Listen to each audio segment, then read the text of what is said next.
ঘটক মশাই, পাত্র যেন উচ্চ কুলীন বংশের হয়, তবেই এই রাজবাড়ির মান থাকবে। নাহলে এই আগরের মেয়ে পুরুষ মানুষের সামনে এসে মান সম্মান তো আমাদের আগেই কুইয়েছে। ছোট মুখ সামলে কথা কও।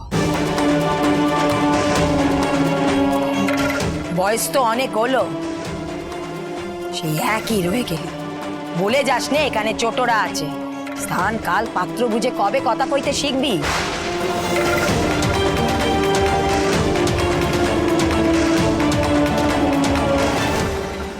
ঘটক মশাই, আপনি পাত্রের সম্পর্কে বলুন। আমরা সকলেই তার সম্পর্কে জানার জন্য অত্যন্ত উদ্গ্রীব। দয়ারাম দাদা এখন সঠিক কথাই বলেছেন।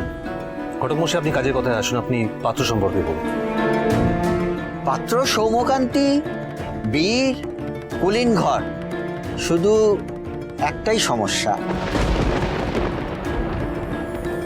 ও বাবা, শুরুতেই সমস্যা ফেলাইলো। সমস্যা মানে তাদের এতটা ঐশ্বর্য নেই, অবস্থা আপনাদের মতন এতটা ভালো নয়। কষ্ট করে বলুন, আগরে বংশের ছেলে।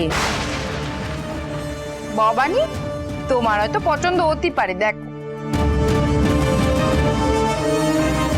ঘটক মশাই, অনেকে হয়তো ভুলে গেছে, কিন্তু আমি আপনাকে কইছি, রাজ পরিবারের মতো সমস্ত পরিবার সবার নাই হতে পারে। তবে সুপরিবার হিসেবে কিন্তু সমাজে খুব নামডাক আছে। আচ্ছা, তা কি নাম পাত্রের? রাঘবেন্দ্র লাহিড়ী।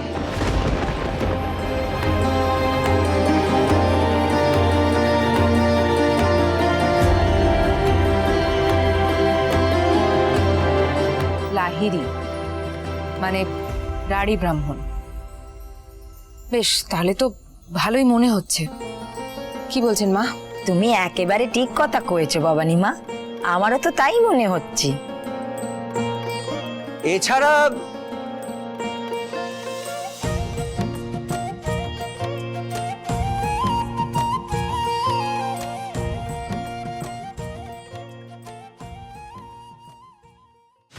কি বুঝতেছেন মা?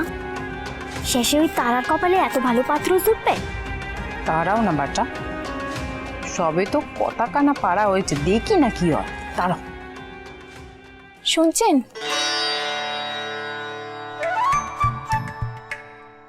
তুমি ডাকবে আর আমি শুনবো না, এমন কখনো হয়েছে? তামাশা করবেন না তো। আমার কি মনে হয় জানেন, তারার জন্য সুপাত্তরি পাওয়া গেছে, বিয়ে লাগলো বলে। তাই বুঝি? তার মানে তারারও তোমার মতো ভাগ্য খুললো বলছো? তাই গো, তুমি কি আজকাল হাত টাত দেখা শুরু করেছো নাকি? একবার মুখোমুখি না হয়ে বিয়ে স্থির করে ফেললে? আপনি বুঝবেন না, মেয়ে মানুষে বোঝে। আচ্ছা, তা বুঝতে বুঝতেই আমার হাতখানা দেখে বলো দেখি, কবে আমাদের খোকা বা খুকি? তা চন্দ্রমণি, সত্য ঠাকুরপো, তোমাদের আলোচনা হয়ে গিয়ে থাকলে আমরা আসল কথাখানা শেষ করে নি। হ্যাঁ বউঠান, আমি তো সেই কথাই জিজ্ঞেস করছিলাম, মানে পাত্রের ব্যাপারেই জিজ্ঞেস করছিলাম। কি চন্দ্রমণি, তাই না? আপনি কথা এগোন ঘটক মশাই। এই রাঘবেন্দ্র লাহিড়ী হবে নাটোরের উত্তরসূরি। উত্তম প্রস্তাব। তবে তো লাহিড়ী মশাইকে তলব করতে হয় রাজরানী। হ্যাঁ দয়ারাম দাদা, আপনি ফরমান লিখে পাইক সহ ঘটক মশাইয়ের সাথে পাঠিয়ে দিন। লিখবেন নাটোরের রাজরানীর সাক্ষাতে বাকি কথা তাদের সাথে বলবেন। বাবা বাবা, চমৎকার চমৎকার, তাহলে তো হগল কথা হইয়াই গেল। ঘটক মশাই যান না, সুখবর দিছেন, মিষ্টি মুখ কইরা যাবেন। এই যে সুরা বউ, আইসো বয়েন। হ্যাঁ ঘটক মশাই, আপনি এত ভালো এক পাত্রের খোঁজ করে এনেছেন, মিষ্টি মুখ অবশ্যই করে যাবেন। ও বুঝছে, কুন্দ চত পেশাদ কি এত শ্বশুর ঠাকুরকে কথা কানা বলি কি চ।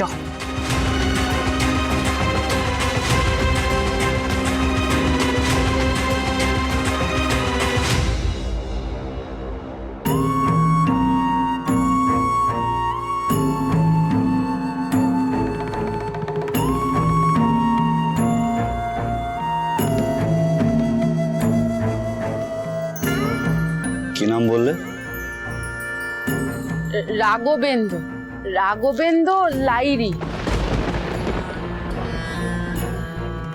এমন কাউকে আমি চিনি বলে অন্তত আমার মনে আসছে না। তাছাড়া আপনারা এত চিন্তা করছেন কেন? তুচ্ছ বিষয়। আমাদের রানী যেসব কাণ্ড, একের পর এক অধর্মের আখ্যাত শুনে কোনো সম্বন্ধই টিকবে না। তুমি এত নিশ্চিত করে কিভাবে বলছো দেবীপ্রসাদ? একটা কথা তো ভুলে গেলে চলবে না, রানী এখন তার উত্তরসূরি খুঁজছে। তাই যেই আসুক না কেন সে কিন্তু তোমার প্রাপ্য সিংহাসনের দিকে হাত বাড়াবে। ছোট মুখে একখান বড় কথা কমু বলতেছিলাম, সৌরমশাই সম্বন্ধটা ভেস্তে দেওয়া যায় না? তোমাকে আমি কতবার বলেছি সবের মাঝে কথা বলতে নেই। দেখছিস দুজন পুরুষ মানুষ পরামর্শ করছে, তার মধ্যে না না নেত্য, না না, আমাদের বৌরানী কথাখানা মন্দ বলেনি, কিন্তু কোনো একটা উপায় আমাদের বের করতেই হবে। আর তারপর যাই হোক না কেন এই তারার বিয়েটা কোনো প্রকারেই হতে দেওয়া যাবে না। আর নাটোরের উত্তরসূরিকেও আসতে দেওয়া যাবে না, কিছুতেই না।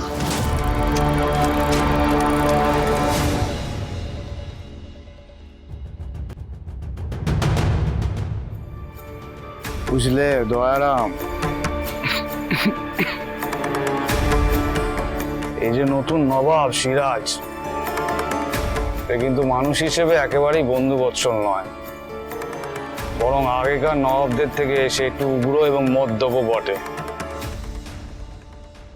এ যার আত্মম্বরিতাকে যে সঙ্গী করে সে কিন্তু বেশি দূর এগোতে পারে না দয়ারাম। আপনি তো সবসময় বলতেন রঘুরাজা, এর ফলে সবচেয়ে বেশি ক্ষতি হয় সাধারণ প্রজাদের। সেটাই তো আমাকে সব থেকে বেশি ভাবাচ্ছে দয়ারাম।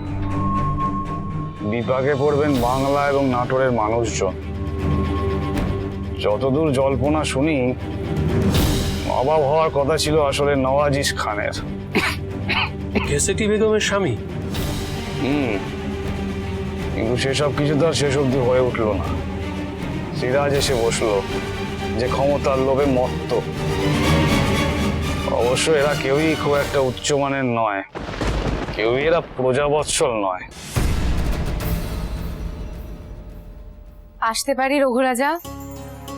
রাজরানী অনুমতি চাইছেন, আসুন আসুন।